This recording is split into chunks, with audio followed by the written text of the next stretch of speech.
Welcome to Street Scene Power Hour. My name is Greg Roten, and we have Rick Guerrera and Larry Ward, and then our special guest, Steph Vetterly and Mike Fennel. So let's get started right now. Larry, what do you got for us here? Well, several times I've met up with Stephanie Vetterly, and always found her to be a pretty entertaining person. She does a lot of photography and videography, I believe, and then Stephanie can kind of update us, but I think she has a degree in chemical engineering. Am I right? Yeah, so it's chemistry. So chemistry and minor in mathematics. Yeah. Well, I needed her a couple of years ago. Well, more than a couple of years ago.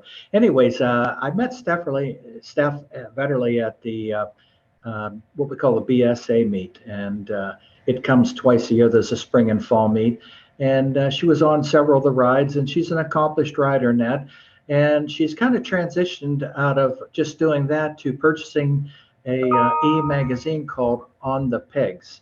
And it's a wonderful magazine that talks about off-road riding and that. And Steph, introduce yourself a little bit and tell us a little bit about your background and then your transition into On the Pegs. Sure. So hi, everybody. My name's Steph Vetterly, as Larry mentioned. So I actually started in the off-road motorcycle world back in 2015, which is kind of funny because I grew up never doing anything off-road, no ATVs, no dirt bikes, nothing. My dad had a Harley Electroglide. We would go for road rides, but nothing off-road. And then I met my boyfriend, who had been doing moto trials with the BSA rallies since he was young. And about 2014, 2015 timeframe, he really wanted to start getting back into it as a main hobby. So, we started going to BSA rallies. I started going with him and started taking pictures.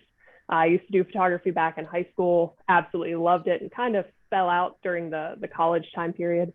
So I didn't want to feel like I was just standing there observing. I wanted to be able to give back to the sport, give back to the club that seemed like it was made of some wonderful people. So I started taking my camera to the events. My boyfriend found a local club that does modern trials. So the BSA club is more vintage motorcycles. And we found a local club called Trials Incorporated that does motor trials, has anywhere from like an 8 to 12 round series during the year. And so I started doing photography for them, and that just snowballed into, one thing after another. I kept doing photography, started doing videography, transitioned to doing work with the NATC, so the North American Trials Council. Started doing work on the social media side as well. And, like I said, just snowballed one thing after another. I got to meet Shan Moore, who is a very, very accomplished photographer for several big magazines like Cycle News, and actually an accomplished off-road rider himself. And he was actually the editor-in-chief of On the Pegs. And the magazine has been through at least 50, 60 years worth of transition from a local newspaper just focused on local trial scene the whole way through, a couple of different iterations, finishing up with On the Pegs as a digital publication focused on hair scrambles and enduros and moto trials and, all these little niche off-road motorcycle sports that, don't get quite the publicity as like motocross and supercross does. So who has the dog? Who has the dog? Someone must be at my back door. Sorry, Steph. The thing I like, Steph, like even the way you market it, like your shirt, where it says E for pegs, it has actually an off-road foot peg. It kind of looks really neat.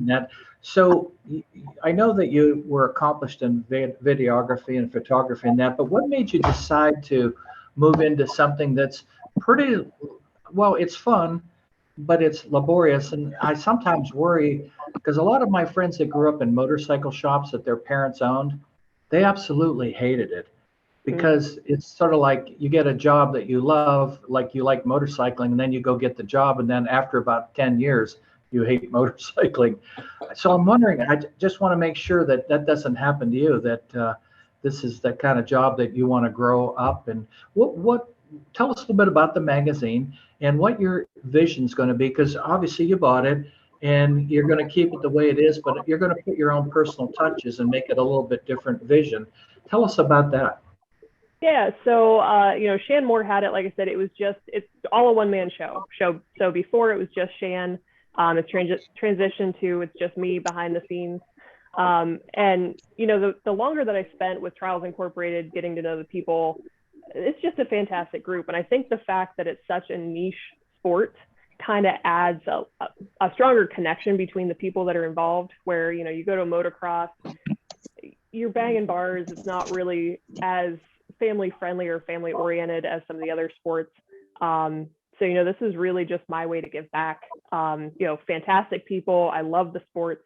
They've been so welcoming to someone who, when my boyfriend and I first started, we didn't really know anybody there, and they just welcomed us in like one of the family. So, you mentioned after 10 years, feeling a little burnout. So, talk to me in 10 years and we'll see where we stand on that. Well, I hope I can make 10 more. That'd be kind of good. I'd be beating the curve then for sure. Yeah. So, and the big thing that I guess my little spin on it. So Shan was going to each of these events himself, doing his own photography, and getting help where he needed. I'm still doing a full-time job in addition to this. So, I'm kind of relying on a lot of people being on the scenes and kind of helping me out with content. But the big thing that I noticed in the past doing social media work was that if you look at a big race or a big national, 10% of your riders are on the pro level. Doesn't matter, how many pro classes you want to take into account, but the bulk of your riders are all the amateurs. And your amateurs don't get any screen time. They don't get any publication time. They don't get any real media focus. And I don't want to detract from all the fantastic work the pros are doing, but, the bulk of your riders are your amateur riders and, your future pros, depending on, what their ages are. So, my personal own spin on this is not only to help boost the local clubs and the local races that are going through, but also the amateur riders who don't really have a chance to get in front of the camera, get in front of, big magazines, because, Cycle News is really focused on the pro riders. There's not really a whole lot of media focus on the amateurs or the youth riders. So that's kind of where I'm hoping to boost up. And especially with the youth riders, those are our next pros coming through. Absolutely. The stars of tomorrow. Mm-hmm. Now, I got a quick question for you. You said they're mostly amateur riders, but is there one that stands out, one of these amateur riders that has come up through the ranks that really stands out in your mind? Oh, there are several on the trial scene. Blake Bronstein is a good one. He's coming up through. Dalton Land is another good one, riding for Vertigo this year. Now, coming from the trial scene, I know the trials guys a little bit better, so I'm still getting to know the Enduro and the GNCC riders. So those I'm a little less familiar with. But there are so many good pros coming up through the ranks that I think we're going to have, a couple years. I don't think the competition's going to slow down any. I think it's going to up a level or up a couple levels in the next couple years. Okay. Well, I tell you what, let's switch gears a little bit. We're going to get back to you, Steph, in just a second here. But we also have Mike Fennel here. He is he's a friend of Street Scenes, and we wanted to include him in this because he's got a GTO, right? No. He's got. Thank God it's not a Thunderbird. No. He's got an incredible build, and why don't you tell us a little bit about, this car has struck us. We saw this car, I think it was out at the, what was it? Street. Wings and Wheels, I think, is when you first looked at it. Yeah. Ooh. It was just drop dead. The car is perfect in any way. So why don't you tell us a little bit about it?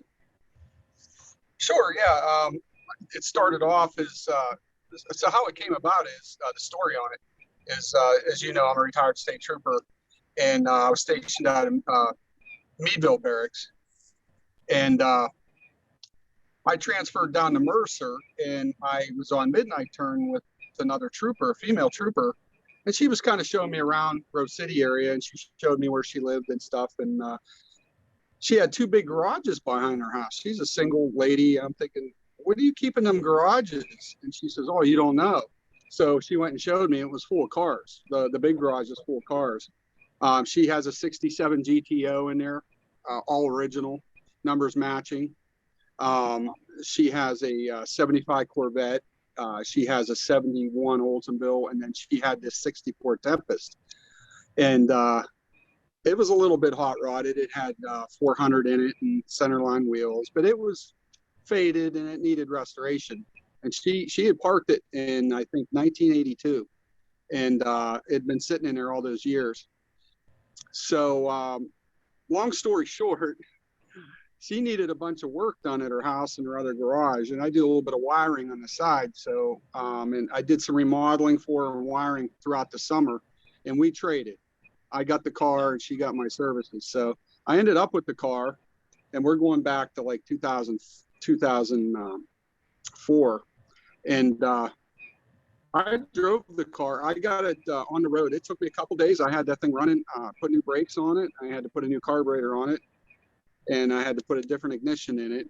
And I had that thing running, and I was actually driving it daily to work for a year, for a better part of a year. I didn't drive it through the winter, but in the summer, I was driving that thing every day. And I just got kind of tired of it being mediocre. So I said, you know what? I started out, the motor was pretty tired. And I do most of my own engine work. I took vocational auto repair in high school and learned how to rebuild motors and stuff. So I'm pretty comfortable with building them. So I said, you know what? I'm going to pull the motor out. I'm just going to freshen it up, and I'm going to fix up the engine bay. It looked kind of cluttered and crappy. So I tore the front clip off and started tearing apart. And then next thing I know, the car was off the frame. I had about 1,000 pieces in my garage, and there was no going back. So he couldn't stop. Off, and I just couldn't, and that's where it took off. And it was a 6-year build. I basically, my wife's not super on board with my habits, my car habits. So I build it on overtime. I work a little overtime. I take a trip to Summit. And being an hour away from Summit is great, but it's also a curse because it's real easy to jump in the car and run over there. But I'm on a first name basis with them over there. Hey, Mike, how'd you get your car over at Summit? How'd you get it on featured over there? Couple things happened there. I had a friend that worked there in the retail showroom, and he had been talking to the manager about my car, and they said, well, we really need to see it. So I had it over there for it's called the Pontiac Olds Buick show. They have it every year, and it's Pontiac Olds and Buicks, and it's a big show. People come from multiple states for it, and it's a great show. So I took it over there, and it ended up winning best paint. And the retail manager saw the car there and asked if I would be interested in putting it in the showroom. And of course I was. And it ended up, they had some cancellations, so that thing ended up there for three and a half months. Wow. It was on the, it was in the fall. It was pretty much after the season's over. It was in the late summer, into the fall. No, it was there till I think I picked it up right before December 1st, like right at the end of November, right before the snow started flying. But I tried to get them to keep it all winter. I said, well, you guys might as well store it at this point. Really? Well, Really? They said, we put our Christmas tree on that turntable, so it has to go. That was next to the car. Fun. You got it. Cool seeing it on the turntable, though. It's one of those things where the color combination's perfect on this car. It is just, it's stunning. And what, I'm sure you get this question, why keep it a Tempest? Why did you keep it a Tempest, because, not a GTO? Well, that's an easy question because over the years, Tempest and Le Mans weren't worth a lot, and they got crushed. Cash for clunkers. People were crushing old cars. They weren't crushing GTOs and Chevelle, super sport Chevelles, but they were crushing Malibus. They were crushing Tempest, all the base models. Yep. So there aren't that many Tempests now. So I go to a show, I'm almost guaranteed to be the only Tempest there. Yep. Sometimes they want to sneak in, but you'll see 3, 4, 5 GTOs there. Yeah. So that that's the reason I wanted to keep it a Tempest, and everybody's making them into GTOs. What's the difference? Kind of funny. I'm sorry. Go ahead. Their only difference is the taillight panel is different in the hood. That's it. And that's it. That's it. There's no other difference. To change that into a GTO, basically a GTO is a Le Mans. So I just have to put a Le Mans taillight panel in it, and that's it. You just order a GTO hood. And they were still crushing them. They were still crushing them. I would hope not. It makes me sad that the car is crushed, no matter what they are. And It Mike, just I got a hurts. question But for you. the color combination is kind of a funny story. I had a website I built for the car. I used to do web design, so I built this website for the car. It was just basically for people to watch the restoration in progress. And I did renderings of the car in every color combination possible. Some solid, mostly two-tone color combinations. And I come up with that one. And I had the people vote on it. And I said, whatever I put on the website, whichever one gets the most votes, I'm going with, because I could never decide on color. I'm terrible. I'll change my mind 10 times during a build. So overwhelmingly, about 90% of the people voted for that color combo. So that's why I went with it. And honestly, it was my favorite too. So yeah. Very nice. Tell us, how many car covers have you been on? Magazine covers. I've only been on one cover. That was just in June. That was Poncho Perfection. They did like a 10-page spread on it. They did a really nice job. That's a great magazine. Don Keefe is the owner and editor. Tony Webster, big Pontiac guy. He's the photographer. He actually ended up doing the story. He's from Berea, Ohio. And I took it to the Pontiac Nationals for the first time, because with my job, my work schedule, I could never get off to go to the Nationals. I didn't have too many weekends off, and I finally was able to get over there, and they did the photo shoot. They've been wanting to do the photo shoot for 2 years prior to that. And my photography skills aren't that good, so they weren't happy with my pictures. So I got over there. They did the photo shoot about a half mile from the track, and it was pretty cool. They did a really nice job on the story on it. Sounds like Stephanie could have helped you out with the pictures too. Really? Unfortunately, due to COVID, the Nationals were canceled last year, and I was really stoked to take the car over, because it was right after the car made the magazine is when the Nationals was scheduled, and it was canceled. So I was pretty bummed. So I'm hoping it goes this year. Yeah, I'm hoping it goes through. That's a good time if you get a chance to go up there. They have drag racing, and if I go this year, I'm racing it. That's why I just put all new tires on it. Oh, there you go. And I'm doing a couple minor upgrades, but I want to drag race it just for Friday nights. It's just for test and tune, it gives a chance for the show car people to actually take their cars down the track, have a little fun, and see what they'll actually do. But it's not for like all out bracket racing. I have a couple questions for you, Mike, on that. If you could start out with, I'm very familiar with GTOs, having them, about 6 of them when I was growing up. But the Tempest versus Le Mans, is the Le Mans a little bit more of an upgraded interior versus the Tempest, or the other way around? Yeah, the Le Mans is an upgrade. Yes. Yeah, they had a little bit more trim, a little more stylish. The Tempest Custom, see, my car is a base Tempest. So it was born with a 6-cylinder. It had no carpet. It had a vinyl floor. It had vinyl floor mats as carpets from the factory. It had no seat belts, nothing. It did have power steering, and it did have power drum brakes, but that was it. It has a radio delete. It didn't have anything. So the trim panel in the back, when you look at the back of my taillights, you'll see a silver panel that runs across the back of it. That's from a Tempest Custom. That's your step up from your base. And the Tempest Customs also had a nice chrome strip down that followed the body line all the way down the side of the cars. Mine doesn't have it. I elected not to put that on mine. Instead, I ran a pinstripe where that would go. But I did get that tail panel, which is crazy rare. I ended up getting it out of 29 Palms, California, desert junkyard out there. And I was lucky to get it. but Perfect it really place. makes the back end nice.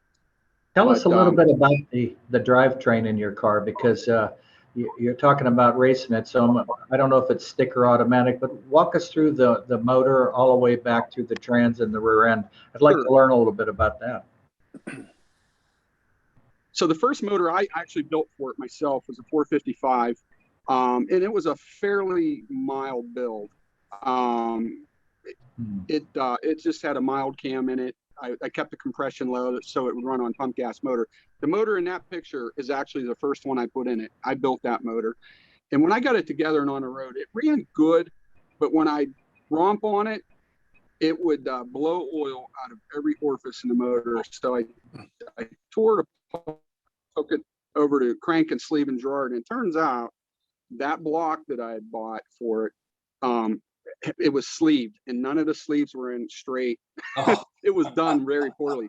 Yeah, The crankcase. So he told me the motor's at Boat Anchor to go get another one. So I got one off of. He's a big racer. He races up at Norwalk. His name is I believe it's Gary Saigan, out of Butler, PA. He has a dyno. He's a big Pontiac guy. Builds them. He has a dyno down there at his house. It's crazy. Wow. I put an ad on Facebook that I was looking for a block, a 4-bolt block, and he called me. He had 2 of them, so I went down and bought one of them. And I ended up buying program 4-bolt main caps. That's what that's what Roush Yates uses. They're the best. They're a little bit pricey, but that's one of the weak spots on the Pontiac. So he recommended going with those. So I went with that. It has a stock, has a steel crank in it. The cranks in the Pontiacs, there's really no need to update them. They're very stout. It has JE forged pistons. It is 10-4-1 compression, so it's a pump gas motor if I want it to be. I generally run BP mix in it, and then I'll advance the timing if I'm going to the track to get a little bit more out of it, and I'll run straight race fuel in it then.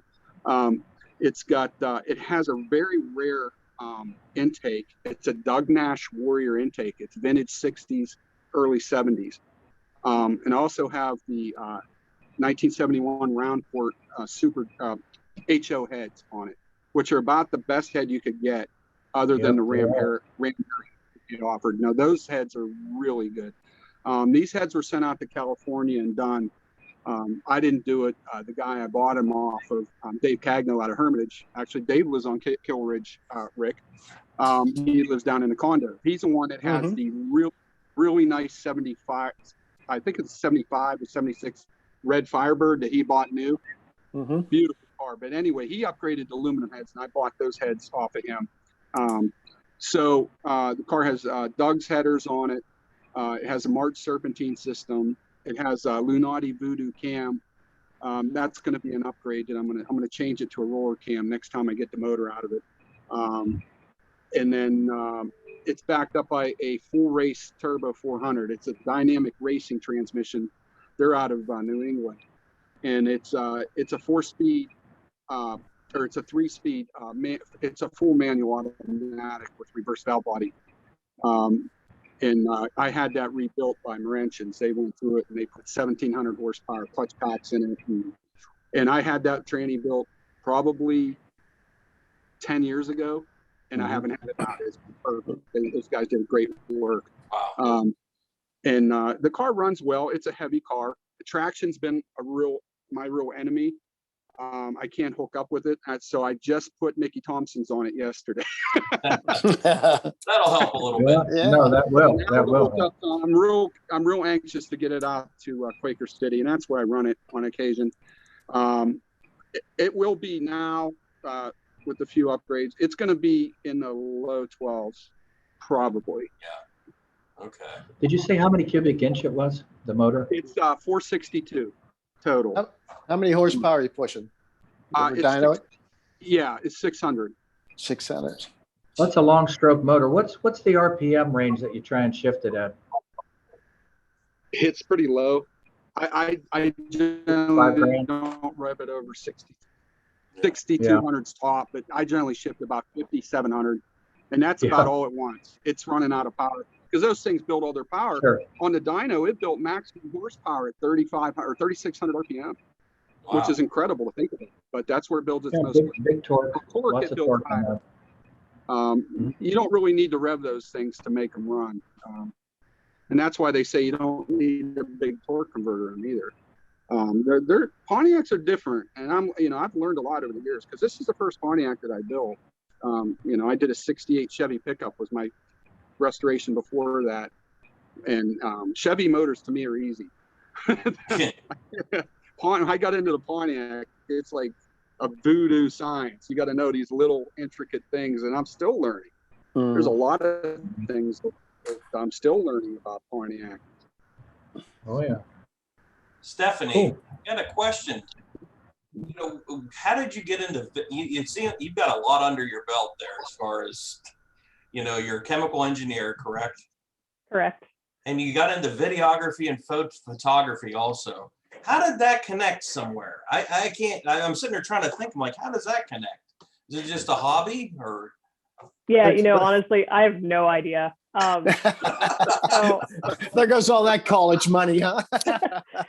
well, growing up, my mom gave me the option of either getting a class ring or spending the money that would go towards a ring towards something that I was interested in at the time. And my mom was big into photography years and years ago, and she kind of passed that love of photography down to me. So I told her, I said, hey, if you're willing to take the money and spend it towards something, that I, as a hobby, I said, I would love to get a camera. And I think that kind of creativity really stuck with me. And when my boyfriend and I, started looking at the trial scene a little bit, I actually talked him into buying his first brand new trials bike.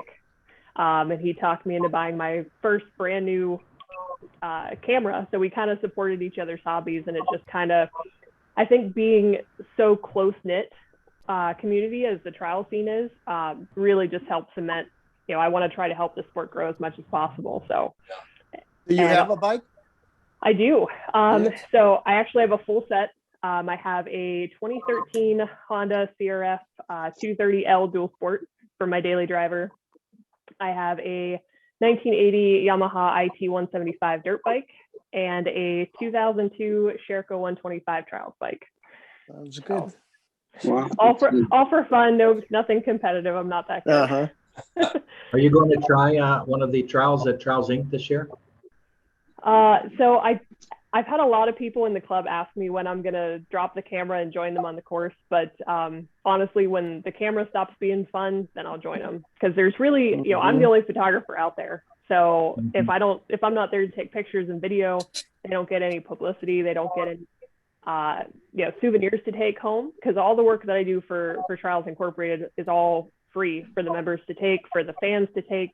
It's all for the community. It helps spread the word about the sport and the people. So That's not my dog this time. no, that's mine. Sorry about that. Well, you can't say we're not a family-oriented show. We got dogs, we got beavers, we got. That's You know what? podcasts are all about. The cool thing is that if you do get on a trials bike and you make more than one section, you'll beat out the one section wonder, which was me. I tried that trial. I like going fast. I can't go slow. I don't know. When you're talking a trials bike, what exactly is a trials bike? Is it different than a dirt bike, or is it the same thing? Yeah, so think of a dirt bike, nice skinny dirt bike with no seat. So the whole point of the sport, the whole point of the sport is to balance on the foot pegs. And you actually get penalized if you put a foot down, or if you crash or stall or something like that. So I'd be Okay. dead. That wouldn't last 5 seconds. Yeah, you need a seat, man. Yeah. Yeah. Wow. I was into dirt racing for a while. I never really got good enough. It takes a lot to do that. It takes a lot of courage. Well, it's funny too, because a lot of the enduro guys or a lot of the dirt bike guys are like, oh yeah, that's easy. I can get out there. It's not a problem. And then you get them on a trials bike and they're like learning to walk for the first time. They're all unstable and falling all over the place. And then, you realize just how hard or how much finesse is needed. Is it set up any different than a dirt bike? I'm sure there's a lot of differences. I'm still learning all the ins and outs of motorcycles. So but it's definitely lighter than a dirt bike. It's a little, Larry can correct me. Is it a softer compression than a full-size dirt bike is? Well, there's a couple of things if you're talking a modern trials bike, because they have vintage trials bikes that look like real motorcycles. But the modern bikes, what they call underbone, which is kind of like the frame, doesn't have top tubes. It sort of like curves under and up. But a modern trials bike has a short wheelbase. It has higher handlebars that are moved forward so that you're standing and putting more weight in the center of the bike. The foot pegs are an awful lot higher. The ground clearance is a lot higher. The way the shift mechanism and the brakes are, they usually move those levers up pretty high. The average may be no more than 8 pounds per square inch air pressure in the tires. And mostly the ones that are really, really competitive are two-cycle, two-stroke engines. Like Steph says, there's nowhere to sit. I mean, it's deplorable. Man, tried to sit on the fender. That dang thing's a piece of plastic with brake. So, yeah, you got to like to stand. So you got to have the ability to stand a lot, and you've got to have the ability to stand still on that thing, maybe with the handlebars turned to full lock and just stand there. Because a lot of times it requires you to stop, hop, turn. But there are progressions, like there's beginner series. And when I first started out, I immediately went to the children's section, and then I got booted off of that because you're too old. and then when I found out that it was like, okay, here's the beginner for the adults, I went, what? I thought the beginner for the kids was the adult section. So yeah, road racing's good, but trials is not so good for me. But it's a fun sport to watch. Is the course any different? I Yes. was gonna say, it depends on what course you're racing. Yeah. Okay. They call courses sections. Like there might be 10 total sections. So you start out and you go through a little mini course that they set up, and that becomes one section. Correct, Steph? Correct. Yep. And then after you complete that, I forgot what they call that route that you have to take to get to the next section. But anyway, so you have to do that 10 times. And then they usually do it 3 times each. So you're doing like 30 different events in one big event. And the less time you put your foot down, if you dab your foot 5 times in one section, that's a 5er, and you got a 0 for that or something. You can't put your foot down at all. You got to keep them on the pegs. Is that what you're saying? Most people that try and win this thing don't. I've scooted along on both feet before. You got, you get a 5, that's bad. The lower the number, the better. You're looking to get points then. Is that what it is? Or less points? Right. So say if you've got 10 sections and you clean all 10 sections the first go around, then you have like a 0. But if, say, half of those sections you put down 5, you dabbed your feet, or actually you hopped off the bike, that's the same thing as putting your foot down 5 times. Then half of those would be like, 25 points or something like that. So if somebody scores less than you, then they're going to beat you. So, but it's not real complicated. It's just you have to be able to balance, really control its maximum control at the slowest possible speed. Stephanie, where do you go? Where do you go for these tracks at? So Trials Incorporated actually spans a couple different states. So we do Ohio, Illinois, Indiana, and Kentucky are our main states, but they're all over the United States. So for me, Pennsylvania, the closest one to where I'm at would be Trials Incorporated. And then there's also District 6 out on the east side of Pennsylvania.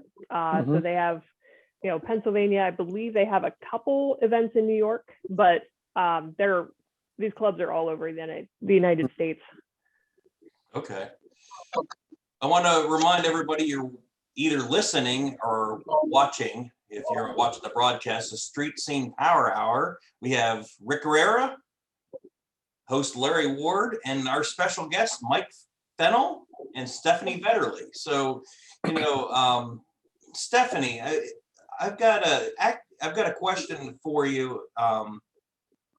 the videography part, are you doing both the videography and the photography at the same time when you're out at these events? Yeah, so actually my goal at any event that I go to is to get one picture of every rider. Okay. It's nicer with the smaller events, but as soon as I feel like I have a good shot of everybody, then I'll switch to video and do like a little compilation video, just helping to showcase the pictures are one thing, but it's a completely different atmosphere to see an actual video of a course or of a competition. So yep, I'm out there doing both. Oh, yeah, that's, of course, I'm going to gear towards that since I do videography. I've done it for 30 years. So, you know, I have to ask these questions. It's kind of If somebody wanted to take a look at the magazine online, Steph, how would they go about doing that? Sure. So the simplest way is to just Google On the Pegs magazine. I think like the first 20 hits are all the magazine. Otherwise, it's www.on-the-pegs.com. You got a magazine handy there, Stephanie? You can hold up. I don't. It's actually all digital. Oh, it's all digital. So, okay. Yep. Yeah, you're showing your age, Rick. Yeah. Nobody's not printing anymore. Yeah, that's for sure. That is the truth. They're getting far and few in between anymore. Yeah. I mean, the printable magazines. Think about it. That what is left as far as printable magazines? I mean, you've got Hot Rod. Roadrunner is a motorcycle magazine. And then, of course, you got the BMW clubs, the MOA and the RA. And then you have Motorcycle Sport Touring Association. But one thing I just got in the mail is I belong to the BMW clubs, MSTA, the Iron Butt Association, as well as the Harley Owners Group. And I just got a letter from the Harley Owners Group. And you got to imagine how big that thing is. And that they decided that they're no longer going to print issues annually. They're going to bring out 4, so it'll be quarterly, e-magazine. And then in the summer, they'll actually have one printed magazine that they'll send to you.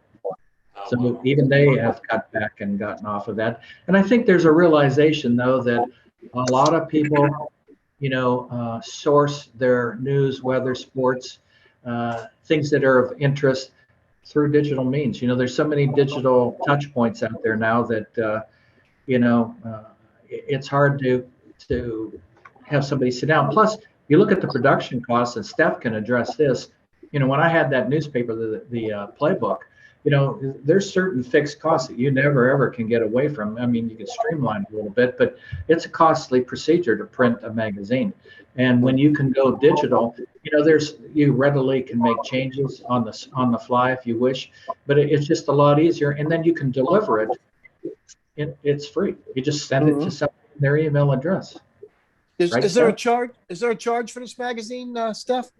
Nope, it's completely free. Okay. And how do you get paid? So all of my revenue is through sponsorships or advertisers. I actually had a couple of people asking if they could get a print version, but the last 2 issues that I've done are around 175 to 200 pages. Wow. So that gets expensive real fast. Sure it does. Say that one more time of where you can find this magazine for anybody listening to this podcast. Sure. So the easiest way is just to Google On the Pegs magazine, or if you want to go direct, it's www.on-the-pegs.com. All right. I want to go right back to Mike just real quick. I had a couple questions. Number one, well, you're going to get into your next project, what you're working on right now.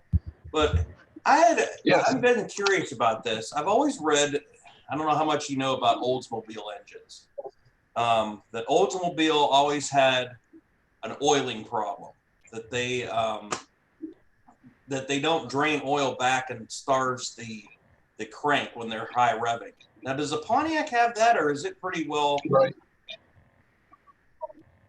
There are some oiling tricks to do, some restrictors you have to put in the block to improve the upper drivetrain lubrication, but for the lower, no, it's not an issue for Pontiacs.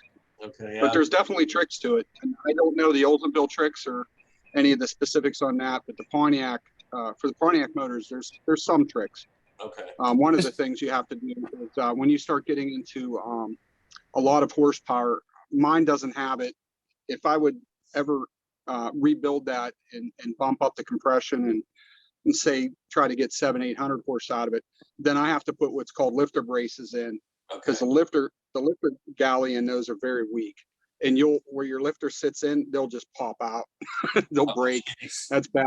That's Bad not things happen. Talk about So, scattering everything. Yeah. Is there Yeah. anything? Is there anything the same with between like the Pontiac, the Buick, the Oldsmobile, and the Chevy engines? They're all different. Everything's different. Everything's different. Everything's they can't different. share anything. Now the Wow. Buick and the Oldsmobiles look similar. If you see them, I mean, to look at the blocks, kind of wide blocks, and the heads look very similar, but that's all. That's where it ends. But they're all different. Yeah. I never realized that. Yeah, you could get a Buick 350 Yeah. or an Olds 350, and they're completely different. Pontiac and Olds 455s, and even the Buick 455s are just a number. They're all really different. Right. You know, what are you working on? Now, if you take what's interesting and Buick, I'm doing right now. I'm doing a '57 Chevy Bel Air hardtop. Okay. Wow. Where'd you pick that up? There you got you. There you go. Okay, I'm back. So I bought that locally here. That I know, an acquaintance, he retired on a Malgrata Chevrolet body shop. He has his own little restoration shop transfer, and he specializes in 55 through 58 Chevys. And he had this tucked away for himself. This car has literally been in storage for 40 years. And he retired, and he was going to go ahead and restore this one for himself. And you know, for whatever reasons, I think his health, and he's going to go ahead and probably buy.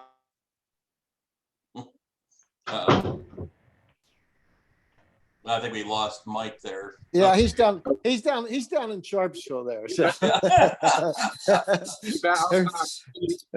Every time I go in that area, I have a bad time. Can you hear me? Reception. Yeah. Got you now, Mike. Okay. So anyway, he decided to sell it, and I was at the right place at the right time, and so I have the car. I'm doing. I decided to go. I thought about just building it stock, but I tend not to do that. I'm just going to go crazy on it. It's going to be a Pro Street car. It's going to be back half. I bought the motor from my good friend Marty Knorr. He built a 489 big block Chevy for it. Dart Pro 1 aluminum heads. Pretty crazy motor. Actually, yesterday I just got it. It's like jewelry. Well, It's a Holley Sniper dual 4-barrel intake. It's a sheet metal intake, so it looks like a pro stock manifold, but it's a dual quad. But I'm not putting carburetors on it. I'm putting dual Holley fuel injection units on it, so it's going to be fuel injected, and it's black. The whole motor is going to be done in black, everything except obviously the heads are going to be natural aluminum. But the horsepower for this. The one thing I am going to change is the cam. I didn't care for the cam selection that he used. I'm going to put a different cam in it, but it's going to be 700 to 800 in that range. Right. And it's going to be a car. It's going to be a very streetable car. It's going to be something that'll run on pump gas. But yeah, it'll rip down the track at probably 1020s. So that's. He had this very motor in his Pro Street 68 Camaro, and that's what it ran. Wow. So Yeah. We're probably going to see you on Street Outlaws pretty soon. not to that level, but it's mainly going to be a show car. I don't race that often, but I want something. I like to go out. It is fun to go out and run them down the track once in a while. And I don't know if any of you guys have ever drag raced, but boy, is it addicting. Yeah. I mean, adrenaline rush. It is so much fun. I wish I could do it more. And maybe someday I'll buy a dedicated or build a dedicated drag car for just drag racing, but it's just not my budget right now. It's expensive to drag race. Sure, sure is. Break something. Great Yeah, things. yeah. I do a lot of Always wanted to. build That's a car. it, breaking stuff. And you will break stuff. There's no doubt about it. You better have some. So this is mostly going to be the project. It's called I named it so that you guys will know the color already, but it's called Blue Mamba. Okay. That's the name of the car, and so it's obviously going to be blue. I don't know what shade of blue yet, but I have one picked out. I may change my mind 10 times. Yeah, it's going to be blue. So we know that about the car. We know what motor it's going to have, and we know it's going to be blue now, and we know it's going to be fast. But other than that, I couldn't tell you. I don't even know if it's going to be an automatic, manual. I was going to ask you that, Mike, if you have a vision in your head when you're working on these cars, or do you do it as you go on? You know, I have a vision in my head what I want the car to be like. I just, I want to, as far as like the transmission, I want a manual transmission. But to find a manual transmission that'll deal with 800 horsepower, especially when you want to get ornery with it, they tend to break unless you put a lot of money in them. So it may be an automatic because it has to be an automatic. Yeah. You know what I mean? But I'm okay with that. We'll see. I haven't made that decision yet. I'm still looking at some transmissions to see what'll hold up to 800 horsepower. So we'll see. But it's going to be fun. I'm really excited about it. I got new quarter panels for it, new door skins, and because the body, this is going to be a show car before it's a race car. So it's going to look nice. I want to do a nice job. I'm going to powder coat the frame and everything. Is this going to be another 6-year build? I made compromises on the Tempest. There's things that I didn't do because it wasn't in my budget. This car, there's no compromises. Yikes! Did you tell the wife that? It's a bucket list car. Since I was a little kid, I always wanted a 57 Chevy. I had a little remote control 57 Chevy. It was black with flames and it had a snorkel hood scoop, and I used to have that.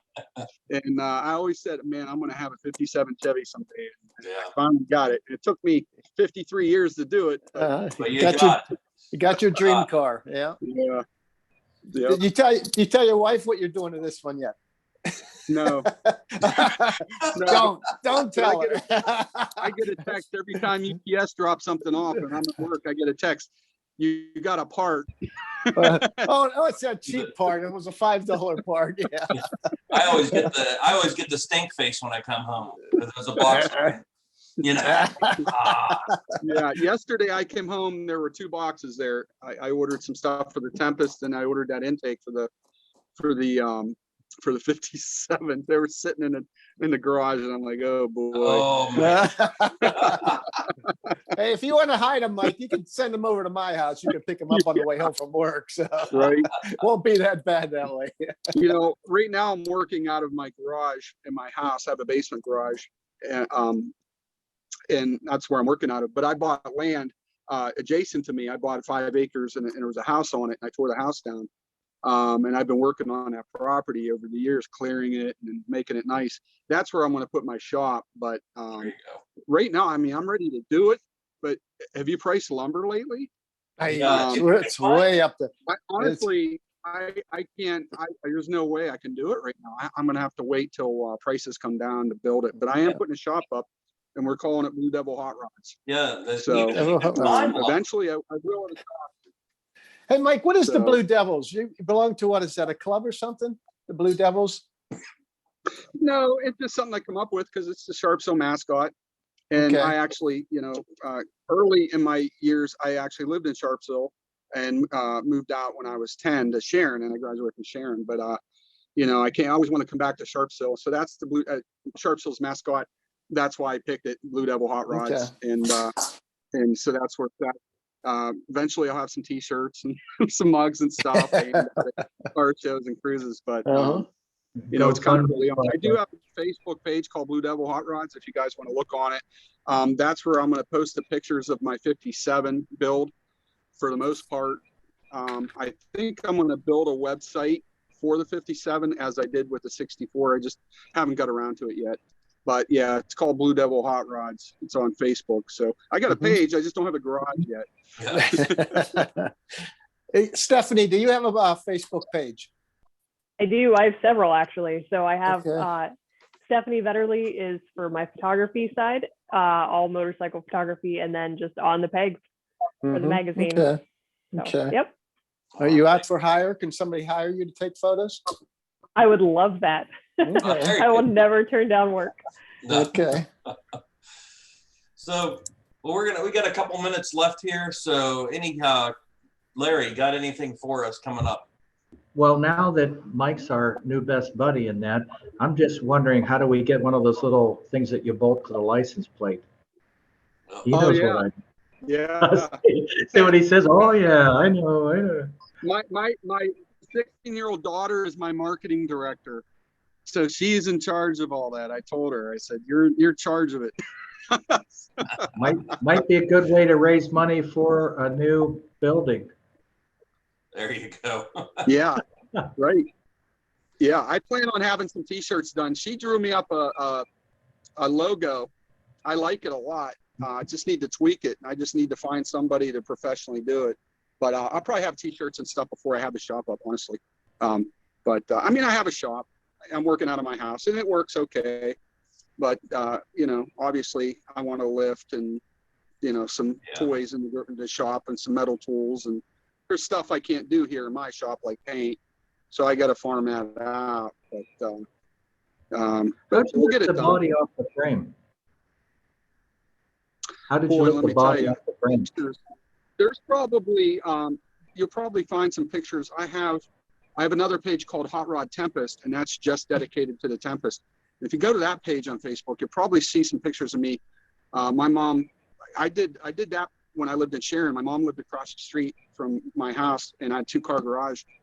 And I lifted it with jacks, wood, and just did a little at a time. And I slid two 4x4s under the body, slipped it in. And so I did it a little at a time, and it worked, but it was kind of sketchy. I got to say, she was scared to death that it was going to fall on me, but I did it by myself. I got it up high enough to get the roll of frame out. And then I took it apart and I took it up to Multimedia Blasting up there in West Middlesex. They did a great job. They blasted it and they coated it with chassis paint, 415 chassis coat. And so then I got the frame back and I basically built the chassis and everything and then put the body back on it. Yeah. Pretty good. This thing keeps going like this. I think that's pretty good. I keep bumping this thing and it starts recording and all that. But the neat thing is I play around with a lot of motorcycles and stuff and whine about having to, when I get my bike up on the lift, and then I'll put a special jack that actually sits on the lift and I slide it around the frame and I can move it to either lift the entire bike or rear wheel or the front wheel. And I just, it's a pain, but I can't imagine. I have a 2000 Heritage Harley Heritage Springer that I play with, and I got a jack for it, and I'm able to wheel it around. Now, I don't have a bike lift, but boy, that jack makes it nice to clean and work on it. It gets it up to a nice workable level. Yeah, absolutely. But if you have a lift, it is a lot easier to lift the body off a frame if you have a lift. Believe me. So that's my goal. So eventually it'll happen. So we're going to wrap it up here. Stephanie, once again, your Facebook page and your website. Yep. So Facebook, it's just On the Pegs for the magazine, or just look up Stephanie Vetterly for my photography side. And then the website is just www.on-the-pegs.com.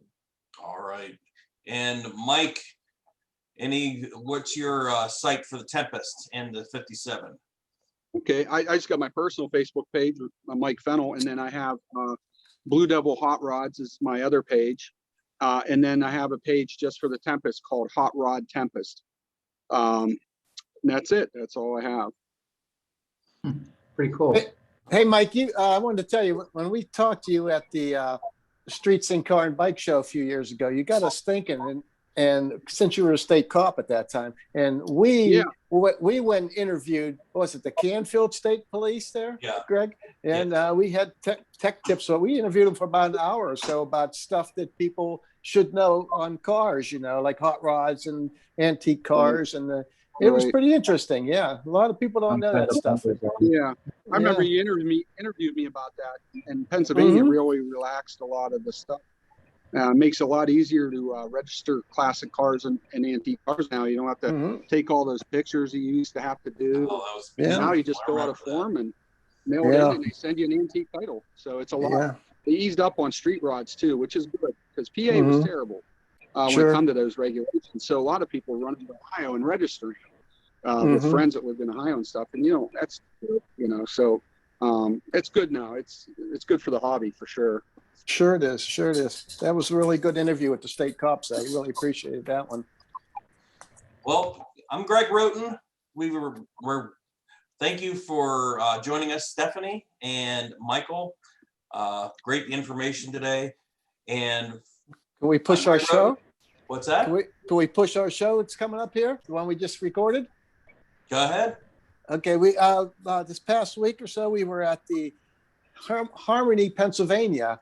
We were with a couple guys from the Butler Old Stone House region, and we were at the Harmony Museum, and we were checking out these 5 old cars that were built in Butler, and it was really interesting. It's a really interesting show, and then we went back to 1909. The first car was built in Butler, PA, and then we finished up with the original Willys Jeep.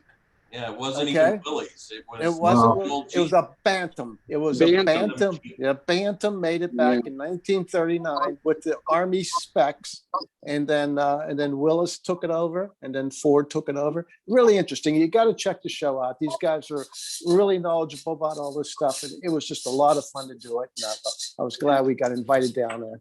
We'll have that on the Armstrong Neighborhood channel on YouTube. We'll have it starting next week, and you can always watch it on Armstrong Channel 100 in the Boardman area, and it's going to be running in Butler and Zelienople also, and some other systems as well. I think Meadville's going to run it as well. So you got to check out the Bantam Speedster. Yeah, that's your favorite. We know, Rick. My favorite. you ever see the movie Who Killed Roger Rabbit? Yeah. Well, that was the car in there. It wasn't this car, but it was that style of car. So. Oh, okay. Pretty cool. Pretty cool. Well, thanks for joining us, everyone, and make sure to keep watching Street Scene Power Hour. We do this show every couple weeks. The Street Scene show is coming, so hopefully we'll have a season this year, and we got some shows coming up that we're going to feature. So. Thanks all, and for Rick Guerrera, Larry Ward, I'm Greg. We'll see you down the road.